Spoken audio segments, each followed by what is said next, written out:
Day 2 of Patriots training camp has wrapped up, and we're here to tell you all of the things we noticed on the field. I'm Sierra Goodwill here with Evan Lazar and Alex Barth. Guys, what stood out to you from the jump today? Well, I think that because Tom Brady wasn't here, we saw a lot of Jarrett Stidham. Yeah. And I think the end session where they did a little bit of 5-on-5 red zone work was probably the best 4 or 5 throws of Jarrett Stidham's Patriots, very short Patriots career. I mean, that was the first time that I really saw him put some pinpoint accuracy on the ball and put the ball into some tight windows. He had a throw to James White on a wheel route with a blitzing linebacker, I think it was Jelon Bentley, coming right up the middle, unblocked at him. Stidham stood in there against the pressure and dropped an absolute dime to James White for a touchdown. A lot of the players after practice were saying that that was the best kind of stretch that they have seen from Stidham going all the way back to OTAs. So that was good news. He did have kind of an up and down day. The beginning portion of practice was certainly a little bit worse than the ending, but finishing strong is, a good thing for a quarterback, that's for sure.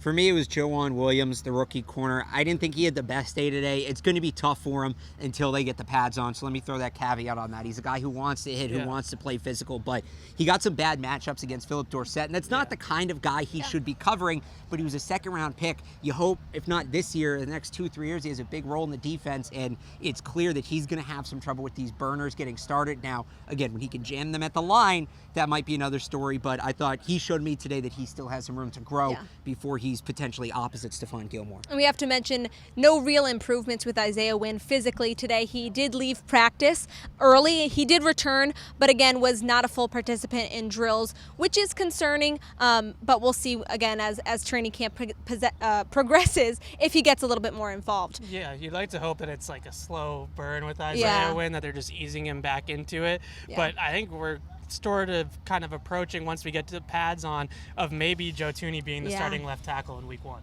I think tomorrow's a big day. I think if he's in there left tackle tomorrow, that tells us it's all good. If not, then like you said, I think whatever that first team offense is on the day 1 of contact practice, that's your first team offense. Tomorrow, whoever that left tackle is, I think we call going forward the first team left tackle. Yeah.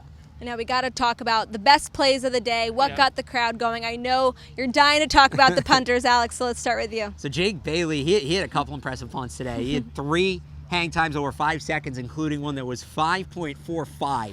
That's longer than Danny Etling's 40 time right there. It was a monster punt. Ryan Allen had some nice ones too. The interesting thing for me between the two of them, just really quickly, was that for every time Ryan Allen punted, Jake Bailey punted twice. I believe it was 8-4 the total punts on the day. So what does that tell you? Maybe the Patriots are just more familiar with Ryan Allen, or maybe Jake Bailey's the starting punter right now, and that's why he's getting more reps. So we won't know until the first preseason game, but 5.45 on a hang time is, you're not going to see that every day. Yeah, and I'm going to steal it from you, Evan. Do it. The first play that really got the crowd going today with Phillip Dorsett, jumping catch through contact in the back of the end zone. He's really kind of cementing himself as the second or third receiver on this team. It's his third season in this offense. There's not a learning curve for him anymore, so he can really start to prove that his talent can set him apart, and he'll be up there with N'Keal Harry fighting for that number 2 spot. The frustrating thing about Dorsett is that even in the games last year, he flashes constantly. Yeah. Like whenever Tom Brady threw him the ball last year, something good happened. He had one of the highest EPAs of any Patriots receiver last year, which is basically just on the targets that he was targeted on, he caught the ball and made first downs out of those targets a lot of the time. He just can't seem to get on the field for other reasons that we don't see. Maybe it's something that Bill Belichick and Josh McDaniels see that we just don't have the mind to pick up. But Matt LaCosse also made a pretty good play out here today, which I think was probably the catch of the day, going over the top of Landon Roberts and the safety coming down. And he said after practice that it's one of those plays that you just can't really explain how you did it, but all of a sudden you just look up and you caught the ball. It was one of those instances, and Brian Hoyer was jacked up about it. It got right in Matt LaCosse's face.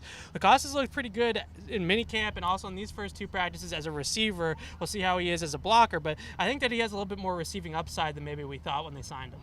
This FOXBORO Report was brought to you by betonline.ag. Head to clnsmedia.com/win. Enter promo code CLNS50 for 50% added back to your sportsbook bankroll. The day we've all been waiting for, the pads get strapped on tomorrow. For all of your coverage, head to clnsmedia.com and subscribe to our YouTube channel at CLNS Media.